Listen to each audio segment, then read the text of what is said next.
नमस्कार, साफ संदेश से मैं अनिल कौशिक। न्यूज़ अपडेट 7 बजे कार्यक्रम बादरा आसपास में आप सभी दोस्तों का स्वागत है। दोस्तों, कार्यक्रम की शुरुआत हमेशा की तरह मुख्य खबर से करेंगे और आज भी हम बात करने वाले हैं बादरा आसपास खबरों की। देश प्रदेश की प्रमुख खबरों की अपडेट भी आपको ज़रूर बताएंगे। मंडियों के भाव, मौसम के मिजाज की जानकारियाँ भी इस बुलेटिन में आज आपको देते हैं। धनतेरस का दिन है आज। मंडियों के अधिकांश भाव नहीं हुए, इसलिए अन्य खबरों की ओर आज विस्तार से रुख करेंगे। और दोस्तों, बादरा आसपास से खबरों की जाने तो राजनीतिक एक प्रकार से घटनाक्रम भी तेजी के साथ घटित होते जा रहे हैं इस दीपावली के आते आते। दोस्तों, आज भी बादरा क्षेत्र में एक प्रेस कॉन्फ्रेंस आयोजित की गई पूर्व जिला कलेक्टर SP सिंह बढ़िया के द्वारा। और दोस्तों, जयदीप डूडी की भी एक सभा हुई थी। उससे पहले बजरंग सहारण हो या फिर संजीव बेनीवाल हो या फिर बलवान पूनिया हो, सबके कार्यक्रम लगातार आयोजित होते रहे हैं। तो क्या है राजनीतिक परिदृश्य इस अंतिम दीपावली? दोस्तों, जो अगली दीपावली 2023 की आएगी तो उस समय किसी नेताओं को होश नहीं रहेगा दीपावली का, क्योंकि दीपावली के ठीक आगे या पीछे चुनाव होंगे। तो ज़्यादा वो दीपावली बहुत ज़्यादा टेंशन वाली होगी नेताओं के लिए। इसलिए ये जो दीपावली है, ये फुर्सत से सोचने वाली और कुछ करने वाली, कुछ डिसीजन लेने वाली और संकल्प लेने वाली दीपावली नेताओं के लिए होने जा रही है। तो आज जो प्रेस कॉन्फ्रेंस आयोजित की गई दोस्तों, राजस्थान जन चेतना भवन में डॉक्टर SP सिंह बढ़िया द्वारा, जो कि डॉक्टर सुरेश चौधरी के भाई हैं, पूर्व विधायक रहे हैं सुरेश चौधरी, जो 2003 में निर्दलीय के रूप में इस बार 2023 चुनावों के लिए SP सिंह अपना भाग्य आजमा रहे हैं। दोस्तों, डॉक्टर सुरेश चौधरी उनकी सपोर्ट में है, उनके साथ है, उनके साथ कंधे से कंधा मिलाकर उनके नाम को प्रमोट किए हुए हैं। तो देखते हैं इस बार कैसा रहने वाला है बढ़िया परिवार का राजनीतिक सफर और क्या उनको टिकट मिलेगी। दोस्तों, आज जब प्रेस कॉन्फ्रेंस बुलाई गई थी, वो इसलिए बुलाई गई थी कि कल VDS प्लेस में एक दीपावली स्नेह मिलन कार्यक्रम है डॉक्टर SP सिंह बढ़िया द्वारा। तो दोस्तों, उस कार्यक्रम का निमंत्रण पत्रकारों को देने के लिए और उस बुलावे को सभी को एकजुट करके देने का था। लेकिन आज इसी बहाने एक प्रेस कॉन्फ्रेंस हो गई थी। डॉक्टर SP सिंह ने ऐसा सोचा नहीं था कि ये प्रेस कॉन्फ्रेंस ही हो जाए, लेकिन हो गई प्रेस कॉन्फ्रेंस। सभी पत्रकार जब वहाँ मौजूद रहे तो सवालों की बौछार कर दी मीडिया बंधुओं ने, और जवाब देते देते दोस्तों कुछ सवालों के जवाब टालते रहे, कुछ के देते रहे और अपना विज़न खुलकर आज जनता के सामने बताया। तो इसको लेकर हमारा भी एक वीडियोज़ साफ संदेश YouTube चैनल पर भी है और दोस्तों लाइव कवरेज Facebook पेज पर भी है। तो जो दर्शक हमारा ये वीडियो देख रहे हैं तो हमें Instagram पर भी आप फॉलो कर सकते हैं साफ संदेश भारत के नाम से, और Facebook पेज पर भी साफ संदेश भारत के नाम से आप हमारे पेज को फॉलो कर सकते हैं। और दोस्तों, जो Facebook अकाउंट है उसमें जो फ्रेंड है वो पूरे हो चुके हैं, इसलिए आप Facebook पेज को जो है वो लाइक कर सकते हैं, फॉलो कर सकते हैं। और YouTube पर साफ संदेश भारत का चैनल आप देख ही रहे हैं। तो दोस्तों, आज जो प्रेस कॉन्फ्रेंस आयोजित की गई सुरेश चौधरी के राजस्थान जन चेतना भवन में डॉक्टर SP सिंह बढ़िया द्वारा, उनके भाई द्वारा, उस प्रेस कॉन्फ्रेंस के मायने क्या थे? दोस्तों, कुछ ऐसे सवाल थे जो लोग भी जानना चाहते थे और पत्रकारों द्वारा वो सवाल जब पूछे गए कि आप कौन सी पार्टी की टिकट ला रहे हो, तो दोस्तों ये सवाल बार बार SP सिंह टालते आ रहे हैं। इस सवाल का जवाब देना नहीं चाहते, या फिर इसके पीछे कोई बहुत बड़ा रीज़न है, या भी कोई वार्ता ऐसी है, या कोई ऐसा संपर्क है, इस प्रकार का सिस्टम है जिसको ओपन नहीं करना चाहते हैं। क्योंकि बादरा क्षेत्र में मैं आपको बताऊं तो बहुत ज़्यादा फैक्टर्स काम करते हैं। हर नेता की अपनी अपनी एक रणनीति है और हर नेता अपने तौर तरीकों के साथ राजनीतिक अपना सफ़र आगे की ओर बढ़ाए हुए हैं। बलवान पूनिया का अगर ले तो वो फेसबुक पर अधिकांशतः समय जो है कभी लाइव कभी पोस्ट डालते हुए अपना जारी रखते हैं। इसकी बनिस्बत अगर संजीव बेनीवाल की बात करें, बहुत बड़े नेता है दोस्तों, 2 बार विधायक भी रह चुके हैं, वो फेसबुक का अकाउंट चलाना नहीं जानते हैं, ना व्हाट्सएप चलाना जानते हैं, सीधे साधे हैं, एक सिंपल सा मोबाइल रखते हैं। लेकिन उनके पुत्र कर्ण बेनीवाल उनका फेसबुक अकाउंट भी चलाते हैं और उनका व्हाट्सएप भी देखते हैं, तो कहीं ना कहीं उनसे सलाह मशवरा भी करते हैं। तो इस प्रकार के नेता भी है, अपना अभियान जो है अपनी सादगी के साथ भी चलाए हुए हैं। बजरंग सहारण दोस्तों, ये भी अपना अभियान जो है फेसबुक पेज भी है उनका, भव्य फाउंडेशन के बैनर तले भी ये काम कर रहे हैं, तो ये भी इनका संयोजक है ये। तो इसके अलावा भी फेसबुक पेज पर ये अपने लाइव भी रहते हैं और इनके कई अकाउंट्स हैं। इसके अलावा दोस्तों बात करें एसपी सिंह की, तो एसपी सिंह ज़्यादा फेसबुक पर लाइव नहीं रहते, सोशल मीडिया पर बहुत ज़्यादा वर्किंग इनकी नहीं है, लेकिन गांव में सुबह नहा धोकर निकल जाते हैं अपने जनसंपर्क अभियान में और लगे हुए हैं। और भाजपा टिकट और कांग्रेस टिकट दोनों को इक्वल रखकर चल रहे हैं दोस्तों। इन दोनों में से कौन सी टिकट सुगमता से मिलती है, किस टिकट को ये चाहते हैं दोस्तों, ये क्लियर नहीं कर पा रहे हैं कि मेरी इच्छा कौन सी टिकट की है। कहीं ना कहीं ये चीज़ें जनता पर ही छोड़ रहे हैं और परिस्थितियों पर छोड़ रहे हैं, अपने उच्च संपर्कों पर छोड़ रहे हैं कि कौन सी टिकट आसानी से अपने को मिल सकती है। इसका मतलब साफ साफ ये हुआ दोस्तों, इसके मायने भी कहीं ना कहीं हम यही निकाले कि अभी तक एसपी सिंह बढ़िया जो है वो किसी भी टिकट के बहुत ज़्यादा नज़दीक नहीं है, इसलिए कोई खुलासा नहीं कर पा रहे हैं। आज प्रेस कॉन्फ्रेंस लगभग आधा घंटे चली थी दोस्तों। आधा घंटा में विभिन्न पत्रकारों ने अनेकों सवाल पूछे, इन अनेकों सवालों के जवाब दिए, लेकिन इस सवालों का जवाब देने से कतराते रहे कि वो आखिर कौन सी पार्टी से चुनाव लड़ेंगे, किस आधार पर आप वो चुनाव लड़ रहे हैं। तो दोस्तों ये क्लियर नहीं कर रहे हैं एसपी सिंह। देखते आने वाले समय में कौन सी पार्टी के नज़दीक रहते हैं या नहीं रहते हैं, कांग्रेस टिकट लेकर आते हैं या बीजेपी की टिकट। दोस्तों बीजेपी की टिकट का जहां तक सवाल है, उनके दावेदारों की संख्या बढ़ रही है। जयदीप टूडी की जब 20 अक्टूबर को एक सभा थी, पुण्यतिथि थी, वो स्वर्गीय लालचंद टूडी की, जयदीप टूडी के पिताश्री है, 3 बार क्षेत्र के विधायक रह चुके हैं और सिद्धमुख नहर दिवस के रूप में ये दिन मनाया जाता है। और इस दिन उनको चर्चाओं के अनुसार घोषणा करनी थी कि वो आगे क्या करने वाले हैं। दोस्तों उस दिन भी घोषणा नहीं कर पाए, अपने पत्ते अपने तक सीमित रख लिए जयदीप टूडी ने। इशारे ज़रूर किए कि वो बड़ा धमाका करने वाले हैं निकट भविष्य में, तो ये भी कहीं ना कहीं मौके की तलाश में अपना खोया हुआ जनाधार बटोरने की, पुनः प्राप्त करने की और प्रयासरत हैं। देखते हैं इन नेताओं का आने वाले समय में क्या हर्ष होने वाला है, किस प्रकार इनका मार्ग राजनीतिक रूप से आगे बढ़ने वाला है, कौन सी मंजिल ये तय करने वाले हैं।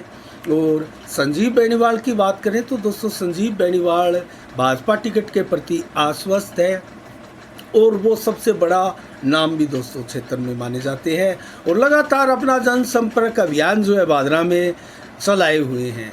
और कल भी दोस्तों मलसीसर गांव में एक क्रिकेट प्रतियोगिता का उद्घाटन करते हुए दिखाई दिए और परसों दोस्तों मलखेड़ा गांव में भी एक बहुत शानदार कार्यक्रम कबड्डी प्रतियोगिता का भी उद्घाटन करते हुए दिखाई दिए। तो गांव में जनसंपर्क अभियान संजीव बेनीवाल ने भी लगातार अपना जारी रखा हुआ है। लेकिन आज बजरंग सहारण की बात करें तो डुंगराना में दोस्तों 32 दिनों से धरना प्रदर्शन जारी है। 3 दिन हो गए भूख हड़ताल हुए और आज दोस्तों भूख हड़ताल जो डुंगराना के बस स्टैंड पर धरना चल रहा है उसमें 5 लोग जो है वो भूख हड़ताल पर बैठे हैं। उनमें से एक नथुराम गोदारा रामसरा के दोस्तों 78 वर्षीय नथुराम गोदारा की आज अचानक जब डॉक्टरों की टीम आई तो उन्होंने उनका स्वास्थ्य चेक करना चाहा, तो उस समय उनका स्वास्थ्य बेहद ढीला मिला उनको, और तत्काल प्रभाव से उनको अस्पताल में भर्ती कराने की आवश्यकता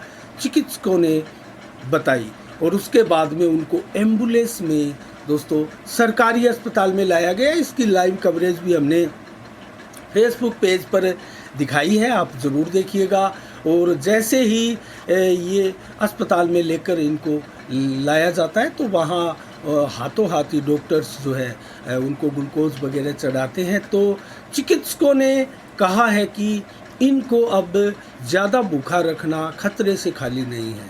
तो चिकित्सकों की देखरेख में है नथुराम गोदारा जो दर्शनार्थी है, लेकिन नथुराम गोदारा अभी भी दोस्तों ये कह रहे हैं कि किसानों के हक के लिए मैं अभी धरना प्रदर्शन अपना जारी रखना चाहता हूं। दोस्तों 3 दिन हो गए कुछ भी खाए पिए नहीं, और दीपावली का समय ऐसे में किसान धरने पर बैठे हैं भूखे प्यासे। दोस्तों कैसी सत्ता पक्ष की एक प्रकार से ये तानाशाहियाँ हैं, और कैसे जनप्रतिनिधि है, कैसा प्रशासन है दोस्तों यहाँ का, कि अभी तक 32 दिनों में कोई भी प्रशासन का नुमाइंदा या जनप्रतिनिधि वहाँ नहीं गया धरनार्थियों के साथ बात करने के लिए। तो दोस्तों इस प्रकार की परिस्थितियाँ भादरा क्षेत्र में लगातार किसान परेशान हो रहे हैं। कहीं नेताओं की प्रेस कॉन्फ्रेंस हो रही है, कहीं नेताओं की सभाएं हो रही है, कहीं धरना प्रदर्शन जारी है। बलवान पूनिया ऊहापोह में है दोस्तों कि आखिर ये नेता अचानक इतने ज़्यादा ज़बरदस्त रूप से सक्रिय कैसे हो गए। दोस्तों 1 साल का समय अभी पड़ा है, और समय जो आने वाला है 2023 के नज़दीक जैसे जैसे जाने वाला है, वैसे वैसे दोस्तों नेताओं की एक्टिविटी बढ़ेगी, और नेताओं की जनसभाएं, नुक्कड़ सभाएं, घर घर जनसंपर्क, गांव गांव, ढाणी ढाणी नेताओं की घरों में दस्तक अचानक बढ़ेगी। और उस समय दोस्तों अक्सर कहा जाता है कोई भी विधायक हो, किसी भी सरकार में हो, किसी भी पार्टी से हो, कोई भी चुनाव हो, कौन सा भी चुनाव हो दोस्तों, ये 16वीं विधानसभा का चुनाव होगा, लेकिन किसी भी विधानसभा का चुनाव हो, अंतिम समय में जैसे ही दोस्तों जो अधिसूचना जारी होती है चुनावों की, उसके बाद में विधायकों के बाड़े से जिनको निकलना होता है वो छटपटाते हुए उस बाड़े में रुके हुए होते हैं, वो अचानक निकल कर दौड़ने लगते हैं सरपट सड़कों पर। और कभी कोई किसी राजनीतिक नेताओं के पाले में, और कोई किसी राजनीतिक ढाणी में, कोई किसी राजनीतिज्ञ के गांव की ओर दौड़ते हुए दिखाई देते हैं दोस्तों। धड़े के धड़े और परिवार के परिवार दोस्तों इधर उधर होने की जो कवायद है वो शुरू हो जाती है। बलवान पूनिया 82,204 वोट बटोरकर 2018 में सर्वाधिक वोट बटोरकर भादरा क्षेत्र के विधायक बने थे। अब बारी है बलवान पूनिया के खेमे की, बिखराव की, टूटने की, और उनके बाड़े से निकल कर जो छटपटा रहे हैं लोग उनके भागने की, दूसरे बाड़ों में जाने की। तो दोस्तों ये प्रक्रिया अमूमन हर चुनाव में होती है, और इस चुनाव में भी बेशक यही प्रक्रिया आपको दिखाई भी देगी। लेकिन अभी व्यापारी वर्ग को दोस्तों सबसे कुशाग्र बुद्धि माना जाता है, और व्यापारी वर्ग जो है अंत समय तक किसी भी विधायक के साथ रहता है, सत्ता के साथ रहता है। जैसे ही अधिसूचना जारी होती है चुनावों की, उसके बाद में व्यापारी जो कुशाग्र बुद्धि होता है उसको पहले से ही एक प्रकार से आभास होता है कि कौन इस क्षेत्र में विधायक बनने वाला है, भावी विधायक है दोस्तों, उनकी तरफ भागने लगते हैं। और ये स्वाभाविक प्रक्रिया है। व्यापारी खुलकर कहते हैं दोस्तों हमारी मजबूरी है, हमें सत्ता का साथ चाहिए, हर हाल में साथ चाहिए, बाज़ारों में विकास चाहिए, सड़कों का विकास चाहिए, गाँवों का विकास चाहिए, और गाँवों में, सड़कों पर, बाज़ारों में, मोहल्लों में, ढाणियों में विकास होगा तो बाज़ार चलेगा दोस्तों। बाजार विकास पर डिपेंड करता है दोस्तों। जिस विधानसभा क्षेत्र में, जिस कस्बे में विकास ना हो, उस कस्बे की हालत बहुत नाजुक होती है दोस्तों, और उस बाज़ार में व्यापारियों का हालत बहुत ज़्यादा ख़राब होते हैं। तो व्यापारी अपनी इस प्रकार से जो तर्क वितर्क करते हुए अपनी मजबूरियां जताते हैं, देखते हैं आने वाले समय में क्या होगा। लेकिन दोस्तों, नेताओं के लिए आज इतना ही। अब हम बात करते हैं दोस्तों कुछ सरकारों की जो दीपावली गिफ्ट दिए जा रहे हैं, और उसको लेकर भी हम बात करेंगे। संविदा कर्मियों को दीपावली का तोहफा अशोक गहलोत सरकार ने दिया है दोस्तों। 30,000 से अधिक संविदा कर्मियों को नियमित करने का, 9 साल की सर्विस पर 18,500 की सैलरी, और 18 साल की सर्विस पर 32,000 की, 18 साल की सर्विस पर 32,000 की सैलरी। तो इस प्रकार से गहलोत सरकार की ये दीपावली का एक प्रकार से तोहफा लोगों को दिया गया है। वहीं पीएम नरेंद्र मोदी द्वारा भी दोस्तों आज एक तोहफा जनता को दिया गया। 75,000 लोगों को नौकरी देते हुए नियुक्ति पत्र आज धनतेरस के अवसर पर बांटे गए, नियुक्ति पत्र प्रदान किए गए। तो ये धनतेरस का तोहफा पीएम मोदी द्वारा भी आज जनता को दिया गया। इसके अलावा दोस्तों हम बात करें विधायक बलवान पूनिया की एक पोस्ट की बात करते हैं दोस्तों। 8 अक्टूबर को एक विधायक बलवान पूनिया ने पोस्ट डाली थी अपनी फेसबुक वाल से, और उसमें डीएमएफटी के से दोस्तों भादरा तहसील के विधानसभा के क्षेत्र में जो विकास कार्य संपन्न होने हैं उनकी एक सूची डाली थी। लगभग 8 की संख्या थी वो। तो विकास कार्य इस प्रकार संपन्न होंगे, जिसमें उत्तरादावास से मोटसरा सड़क निर्माण है जो 4 किलोमीटर की सड़क है।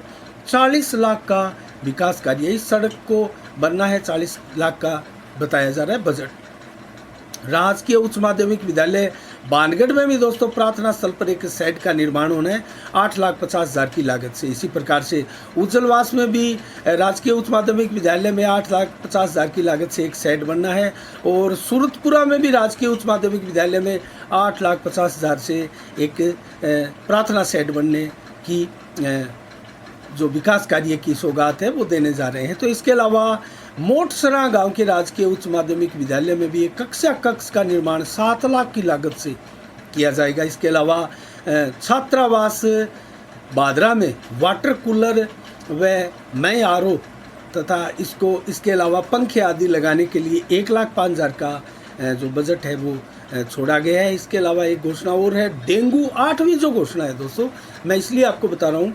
डेंगू की रोकथाम हेतु फॉगिंग जो करे है, उस हेतु प्रत्येक पंचायत को ब्लॉक हेतु 71,000 रुपये प्रदान किए जा रहे हैं। डेंगू बीमारी को लेकर अस्पताल में दोस्तों मरीजों की भरमार, बढ़ते हुए मरीज और किसी भी प्रकार की फॉगिंग कार्य ना किया जाना दोस्तों कहीं ना कहीं इस सरकार को, जनप्रतिनिधि को, विधानसभा के नगर पालिका को एक प्रकार से बहुत बड़ा एक संदेश है। लोगों का दोस्तों अस्पताल भर रहे हैं डेंगू के मरीजों से, और कोई अभियान नहीं चलाया गया है, और यहाँ बजट दिया गया है एक प्रकार से। तो ये कब छोड़ा जाएगा जो 71,000 रुपया हर पंचायत में बजट दिया जा रहा है फॉगिंग के लिए, ताकि डेंगू की बीमारी ना हो। दोस्तों डेंगू का प्रकोप प्रारंभ हो चुका है, आखिर कब करेंगे फॉगिंग? दीपावली का समय है, और दोस्तों ऐसे में सर्दी आ चुकी है और लोग कूलरों को छोड़ चुके हैं। लेकिन बहुत से घरों में इस प्रकार की लापरवाहियाँ भी होती है, जहाँ कूलरों में आदि इत्यादि, कहीं बर्तनों में साफ पानी जहाँ होता है वहाँ दोस्तों डेंगू के मच्छर पनपते हैं, और बड़ी संख्या में डेंगू का प्रकोप क्षेत्र में बढ़ता जा रहा है।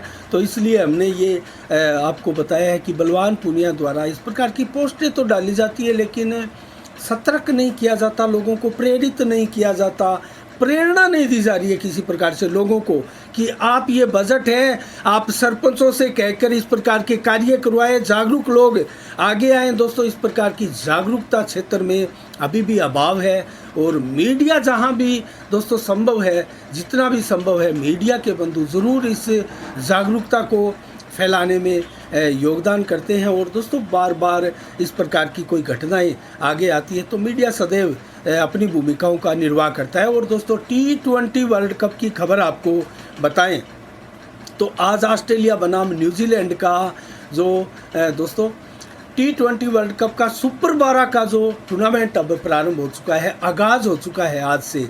उसमें ऑस्ट्रेलिया न्यूजीलैंड का मैच हुआ, जिसमें न्यूजीलैंड ने पहले खेलते हुए 200 रन बनाए 3 विकेट खोकर 20 ओवरों में। ऑस्ट्रेलिया टीम बाद में खेलते हुए दोस्तों 111 रन पर ऑल आउट हो चुकी थी और 89 रनों से न्यूजीलैंड ने सुपर मुकाबला जीत लिया है। और कल दोस्तों पूरे T20 वर्ल्ड कप का सुपर डुपर और दुनिया का सबसे हाई टेंशन इसलिए मैं कह रहा हूं दोस्तों, क्योंकि भारत पाकिस्तान का जो मैच होता है वो दुनिया में सर्वाधिक देखे जाने वाला और सर्वाधिक रोचक दिलचस्प मुकाबला होता है। तो इस मुकाबले का कल दोस्तों कल होने जा रहा है 1:30 बजे दोपहर को। और देखते हैं इस मुकाबले में, जो कि ऑस्ट्रेलिया के मेलबर्न में खेला जाएगा, क्या होता है। इसके अलावा दोस्तों हम बात करें पीटीआई में चयन होने वाले क्षेत्र के सैकड़ों लोगों की दोस्तों आज बहुत बड़ा खुशी का दिन था। कल से सोशल मीडिया पे आप देख सकते हैं ऐसे चयन होने वाले शारीरिक शिक्षा अध्यापकों को बधाइयाँ दी जा रही है। और दोस्तों बुकरका में 22+ लोग पीटीआई परीक्षा में चयन हुए हैं। दोस्तों सरदारगढ़िया में भी बड़ी संख्या में हुए हैं। अनेकों गांवों में बड़ी संख्या में भादरा क्षेत्र के 100 से अधिक लोग दोस्तों पीटीआई में चयन हुआ है उनका। सभी को साफ संदेश भारत के माध्यम से बहुत बहुत बधाइयाँ और आपको साधुवाद और आपको उज्जवल भविष्य की शुभकामनाएं। दोस्तों इस कड़ी में मैं जल्दी से नाम बताऊं तो सरदारगढ़िया की तरफ से हितेश शर्मा, सैनिक बेनीवाल, अजय बेनीवाल, विकास साई, भजनलाल सुड्डा, गजराज मेघवाल, गायत्री मेघवाल, राजेश बेनीवाल, तरुण नायक, ज्योति मरोठिया, चक 4 MSR के हैं। तो दोस्तों इसके अलावा बात करें अन्य की बोजासर में सुरेश सहारण, अमित बेनीवाल, रमेश बेनीवाल, रतनदीप यादव, अविन यादव की पत्नी भी, और दोस्तों ममता सहारण, मनीषा यादव, मोनिका यादव, रजनीश बेनीवाल, रमेश सिलन, बुद्ध राम बेनीवाल, मनीष यादव, सुशीला यादव, अनिल शर्मा और शर्मिला बेनीवाल के अलावा दोस्तों एकमात्र भादरा तहसील से मुस्लिम युवती भी इसमें चयनित हुई है। दोस्तों यास्मीन चिड़िया गांधी की एकमात्र मुस्लिम परिवार की युवती है। और इसके अलावा नीरू सेन, विजय पाल सिंह नोखवाल और रोहतास बराला, विक्रम बराला, गीता बराला आदि सभी चयनित हुए हैं। उनको बहुत बहुत साधुवाद। 16 जून को दोस्तों ऑनलाइन ये भर्ती हुई थी, उसका आवेदन के लिए ऑनलाइन फॉर्म किया गया था 16 जून को, और 25 सितंबर को इसी साल 2022 को इसकी परीक्षा का आयोजन हुआ था। और कुल 5546 पदों पर यह भर्ती हुई थी।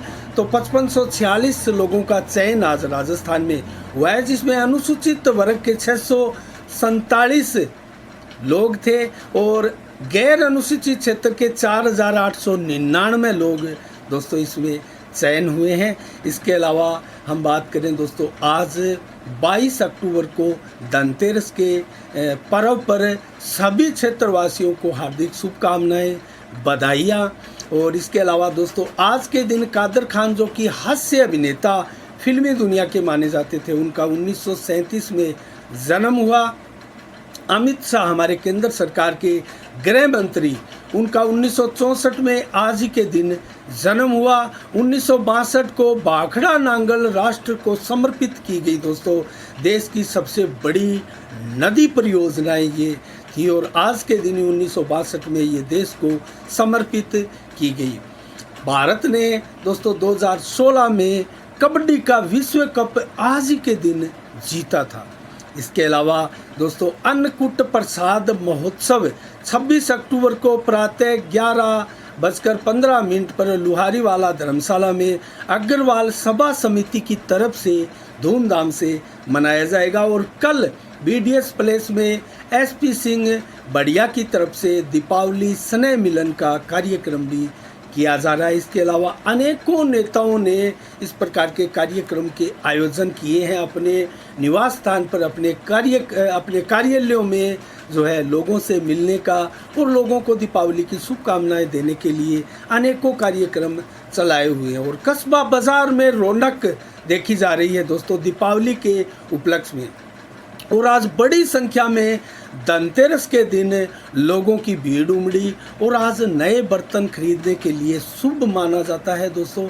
तो कुछ ना कुछ नई चीज़ छोटी या बड़ी खरीद कर घर लाने के लिए आज का दिन हिंदू समाज में एक प्रकार से सनातन धर्म में बहुत शुभ और हितकारी माना जाता है। इसके अलावा दोस्तों आज के लिए इतना ही। मौसम का मिजाज बताएं तो 22 अक्टूबर आज 20 से 28 डिग्री टेम्परेचर रहा है और 7 से 11 किलोमीटर की रफ्तार से हवाएं चली है। 0% बादल रहे दोस्तों दिन भर।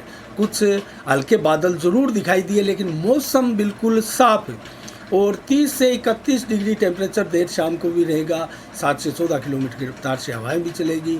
देर रात्रि को ज़रूर 15 से 20% बादल छाए रहेंगे। इसके अलावा दोस्तों 23 अक्टूबर को कल मौसम का मिजाज कैसा रहेगा? 20 से 28 डिग्री टेम्परेचर दिन में, जबकि 30 से 32 डिग्री मैक्सिमम में दोपहर को रहने की संभावना है और 25 से 29 डिग्री टेम्परेचर कल छोटी दीपावली के दिन देर शाम को रहेगा और 4 से 14 किलोमीटर की रफ्तार से हवाएं चलेगी और 0 से 10% बादल दिन भर और रात्रि तक छाए रहेंगे और रात्रि को भी कमोबश इसी प्रकार से 7 से 11 किलोमीटर की रफ्तार से हवाएं चलेगी। आज के लिए इतना ही। कल ठीक शाम 7 बजे छोटी दीपावली के दिन फिर आपसे मिलेंगे। तब तक के लिए आप सभी को दीपावली की धनतेरस की बहुत बहुत शुभकामनाएं, बधाइयाँ। आज के लिए इतना ही और मुझे दीजिएगा इजाज़त। साफ संदेश से मैं अनिल कौशिक। नमस्कार। जय भारत, जय जय राजस्थान।